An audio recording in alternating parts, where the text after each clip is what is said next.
ఇండిగోకి కేంద్ర ప్రభుత్వం ఒక షాక్ ఇచ్చింది.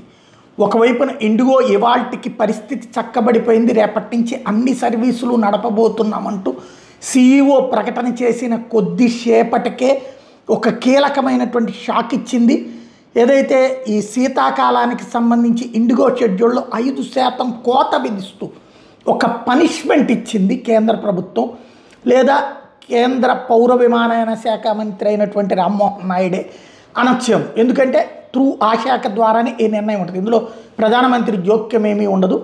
DGCA ఇది అనౌన్స్ చేసింది. అది ఖచ్చితంగా రామ్మోహన్ నాయుడు ఆధ్వర్యంలోనే ఉంటుంది. ప్రస్తుతం విమానయాన సంస్థ రోజుకు 2200 విమాన సర్వీసులు నడుపుతుంది. తాజా కోత కారణంగా రోజులో 100కి పైగా విమాన సర్వీసులు, అది కూడా బిజీయెస్ట్ షెడ్యూల్ ఉండే ఏరియాల్లో 90%, 95%, ఒక్కోసారి 100% ఆక్యుపెన్సీ ఉంటుంది. ఆ ఏరియాల సర్వీసుల్ని వీళ్ళకి క్యాన్సిల్ చేసి మిగతా వాళ్ళకి ఇచ్చారు.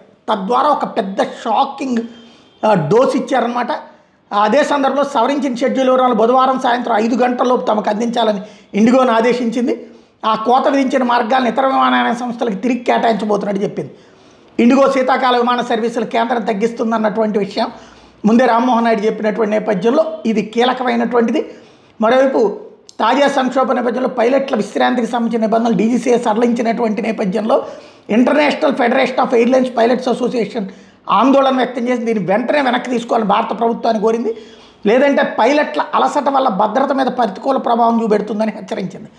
భారత్లో అతిపెద్ద విమానయాన సర్వీస్ ఇండిగో అన్నటువంటి విషయాన్ని ఈ సందర్భంగా గుర్తు చేసింది.